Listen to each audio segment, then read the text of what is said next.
তারপরের যে গাছগুলো আমি দেখতেছি অনেক গাছ, এই যে এখানে একটা দেখলাম মরিচ গাছের মতো, এই আর একটা গাছ, এগুলো আমি বুঝতেছি না যে এগুলো কি গাছ, নাম কি।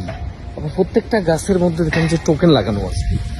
তো স্বাভাবিক এটা আমার মনে হয় কম্বাইন করা গাছ, যে বিভিন্ন গাছের প্রণালী দিয়ে এরা নিজস্ব ল্যাবে, ওরা যে কৃষিবিদ মানুষ আছে, এরা কৃষিবিদরা হয়তো 2-3টা গাছের থেকে ওদের মূল নিয়ে এই গাছগুলো তৈরি করছে। এই গাছগুলো আমার মনে হয় না পৃথিবীর অন্য কোথাও আছে বলে, আমি জানি না সবটা অ্যাটলিস্ট না হোক, কিছু গাছ তো এমন আছে যেটা হয়তো অন্য কোথাও আপনি দেখবেন না।